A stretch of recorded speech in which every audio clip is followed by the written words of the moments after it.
Welcome! And today we'll dive into a couple of great entitled parent stories and their reactions. Coming up, we have lady at work tried to burn the place down over an expired coupon. Plus we have woman, do not touch my child. And finally, two women talking about a girl in the elevator without knowing she can understand them. I just know you're gonna love these stories, so this should be a fun session. Hi, this is Derek. I just put the Drama Llama, Fred, back in his pen so that I can do this quick video for you with some of the stuff that Fred found on Reddit earlier today. If this is your first time watching our videos, help me out by watching to the end, and then giving me some feedback in the comment area below. I do respond to every single one, so don't be shy. And if you want more of these videos daily, don't forget to like and subscribe, with notifications turned on for this channel. Oh boy, let's get ready for some stories. Raptor 2020 posted. Lady at work tried to burn the place down over an expired coupon. Obligatory on mobile. So, I used to work for a large store chain many years ago. I won't say the name, but it sells a bit of everything and the company started in Arkansas. So, my workplace is one that has big Black Friday sales. For working Black Friday, we basically get a one-time use coupon for a very heavy discount on anything that we can add to our normal employee discount. It only lasts a few weeks before expiring, so you have to use it quickly. I only worked there for one holiday season, so I only went through Black Friday once, but it was a nightmare. I definitely earned that coupon. Don't remember what I used it for, but that's beside the point.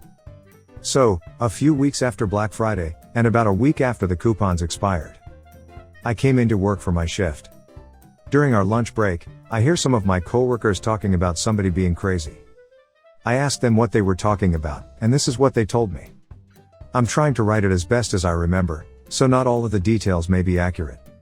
One of the employees that had worked on Black Friday, different normal work crew than me, thankfully, had apparently forgotten that the Black Friday working coupons had an expiration date. Apparently, the day before, she had decided to try and make a really big purchase using the coupon, and the cashier said it had expired.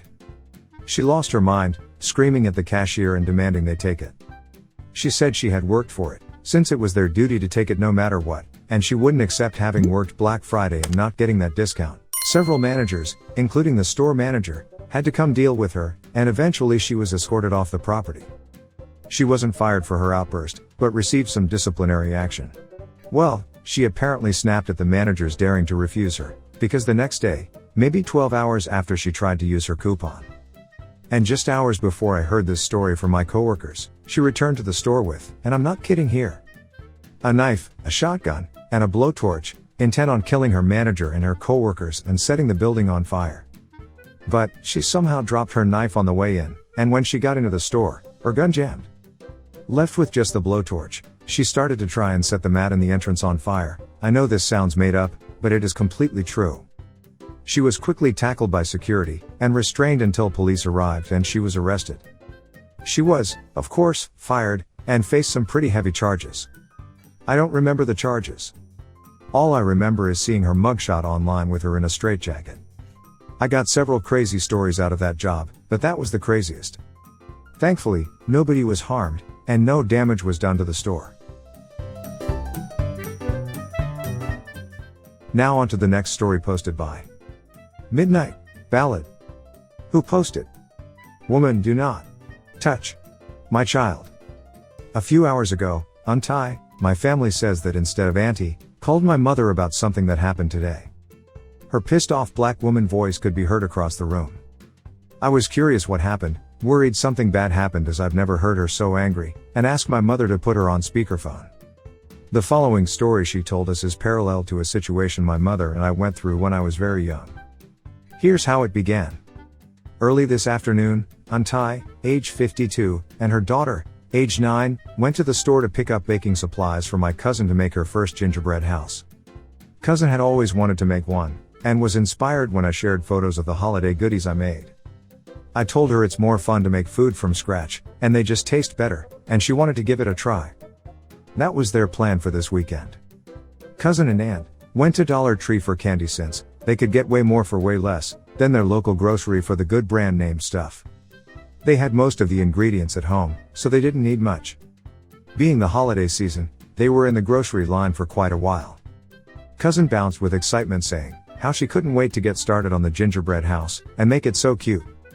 There was a white woman in line behind them, Auntie assumed 40-something, whose outfit said she could buy anything at full price and still afford her bills for the month.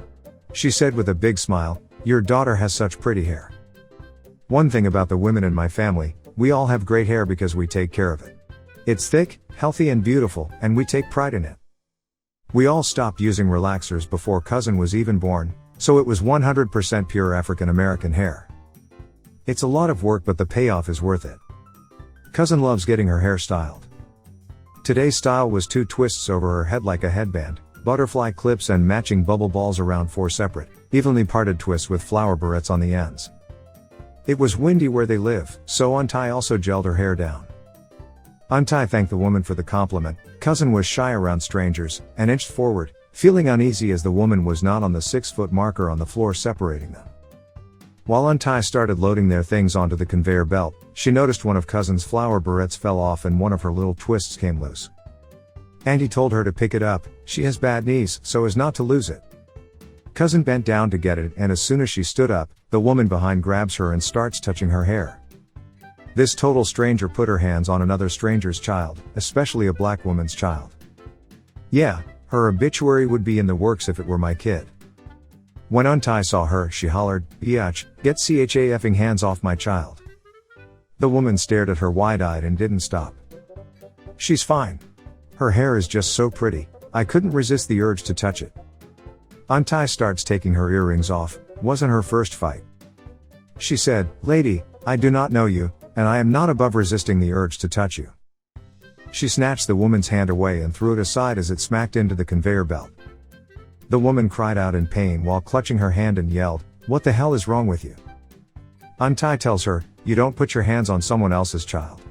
If I did that to your kid, you'd have my black ass arrested." The woman looks at Cousin, who is on the verge of tears, and says, "I bet your mean mommy beats you at home, doesn't she? You're probably being abused. I can take you away from that pain, baby." Cousin began to step back from the woman, smelling the crazy on her, and this broad quickly grabbed her arm by force. Cousin shrieks and Auntie backhands the woman clean across the face. The woman just gasped and stared at Auntie like she was crazy. To Auntie's credit, she was the right kind of crazy. The kind you don't mess with when it comes to her cubs. Auntie didn't know if someone called a manager or security or if they were already coming, but they did, and the 2 security men restrained Auntie. She's no small lady. The woman immediately started sobbing and told them, "Arrest this psycho. She assaulted me when all I did was say her daughter's hair was pretty." Auntie said, "You put your hands on my baby. You're lucky I'm not whooping yo ass up and down these aisles." The cashier and some onlookers vouched for her, saying she didn't know the woman who just started touching Cousin's hair for no reason. The manager told one of the security guards to stay with the woman while he, Auntie, and the other guard went to his office. Auntie told them everything that happened before they checked the CCTVs. Everything from the woman touching Cousin's hair, to Auntie slapping the taste out of her mouth when she tried to grab Cousin by force. Everything Auntie told them was caught on video. The manager asked if Cousin was okay, and she said yes. She was just scared for the other woman because she thought her mom was going to, and I, quote, beat the white off that woman and curb stomp her. This made the security guy laugh. He was a black man with a daughter himself, and agreed that his wife would have done the same thing. They went back to the woman, and told her Auntie was acting out of self-defense for her child. The manager told her that because she grabbed the little girl by force, she was on the hook for first-degree kidnapping charges. This is when the woman started fuming and shouted, "It's not my fault. This, skin pigment-related slur, is a horrible mother." And there it was. The infamous word that ended Paula Deen's career, and made Dave Chappelle a household name. The manager, the security guards, the onlookers, Auntie saw a lot of dropped jaws, and heard a lot of shocked gasps. The woman realized what she said, and sputtered trying to save face. The manager promptly told her to shut up, and asked Auntie if she wanted to press charges. Auntie said, "Heck yeah." The security guard who waited with the woman slapped some lovely silver bracelets to go with her outfit and escorted her out the store. She was charged for the attempted kidnapping and banned from the store for the hate speech. Edit to add, I found out from Auntie that half the people there were black, including the manager. Some people clapped as the woman was escorted out. Untie's $40 purchase was comped, and they went home. No matter how sweet cousin makes her gingerbread house, I'm sure the justice she and Untie got today was even sweeter. Edit. Wow, I really didn't think this post would firework overnight. Thanks so much to everyone for the awards, sharing your own stories, and giving props to my aunt. Cousin called me a few minutes ago. She showed me a picture of her gingerbread house and did a great job. It's more like a log cabin with a Kit Kat bar exterior and white cotton candy chimney smoke. She and her mom watch lots of home reno shows, so I get where she got her inspiration from. And to those of you who called me racist, I can see your glass house crumbling around you from those stones you're throwing. And also for those who don't believe my story, that sounds like a you problem. Also, I mistyped the hate speech and corrected it. Voice texting and typing manual corrections on mobile is not advised. So some of you very rude stone throwers can get all the way off my back about it. Sorry for the confusion, but it was an accident I fixed. Happy holidays! And before we get to our final story, a subscription to the channel would be fantastic. Now on to our last story posted by LemonFerret1102. Who posted? Two women talk about a girl in the elevator without knowing she can understand them. Disclaimer. I'm going to call the protagonist in this story, Op. My mom told me this story a few years ago about her friend. That was before I knew about Reddit. And I just remembered it now. My mom's friend lives in the US but is originally from Israel. And so her first language is Hebrew, but she can speak English. At the time this story happened she was big. If this is offensive in English, I'm sorry, but English isn't my first language, and she was living in an apartment building. She went in the elevator and with her came two girls. They started chatting, in Hebrew, and they start talking about Op, and calling her a cow. In Hebrew, it's an offensive term used on fat people. I don't know if it's the same in English, since they didn't know she also spoke Hebrew. And as she got out of her elevator, just 1 second before the elevator closed, Op said, "Moo."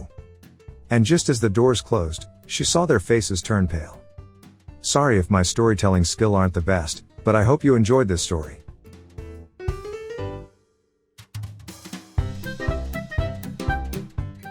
Well, there you have it. A perfectly great set of reactions from a bunch of upstanding citizens. Help support this channel by smashing the like and subscribe buttons. And hit that silly little bell as well to ensure you get the latest videos as they come out. Fred is always finding stuff for me to post regularly.